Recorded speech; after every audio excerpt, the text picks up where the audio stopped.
আমাদের কানাইঘাটে শুধু একটা থানা আছে, এখানে মোলাগুল পাহাড়ে পুলিশ ফাঁড়ি নেই, আমাদের গাছবাড়িতেও পুলিশ ফাঁড়ি নেই।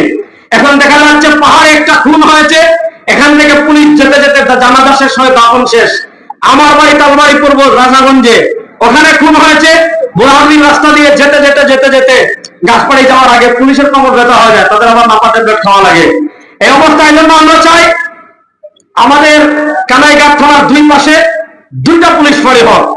এছাড়া আরেকটা দুঃখের কথা বলি, বাংলাদেশের যে কয়েকটা গ্যাস কূপ আছে তার ভিতরে অন্যতম হলো আমাদের জয়ন্তা হরিপুর।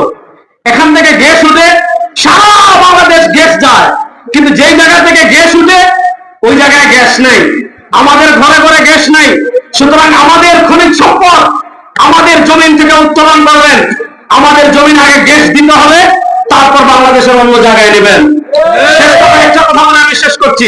প্রধান উপদেষ্টা থেকে সবার সাথে আমরা যোগাযোগ করেছিলাম, আমাদেরকে বারবার বলা হয়েছে কোয়ারি খুলে দেওয়া হবে, খুলে দেওয়া হবে, খুলে দেওয়া হবে, কিন্তু দেখা গিয়েছে গত 10-15 দিন আগে বাংলাদেশের অনেক জায়গার কুয়ারি খুলে দেওয়া হয়েছে, কিন্তু সিলেটের কুয়ারি খুলে দেওয়া হয় নয়।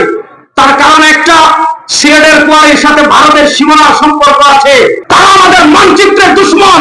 বাংলাদেশ অর্থনীতিতে এগিয়ে যাক, ওই ভারতের দালালরা চায় না বাংলাদেশ অর্থনীতিতে স্বাবলম্বী হোক, ওই মোদির দালালরা চায় না। আমরা ইন্টারিম গভর্নরকে বলতে চাই অতি শীঘ্রই সিলেটের পাথর খোয়ারিগুলো খুলে দেন।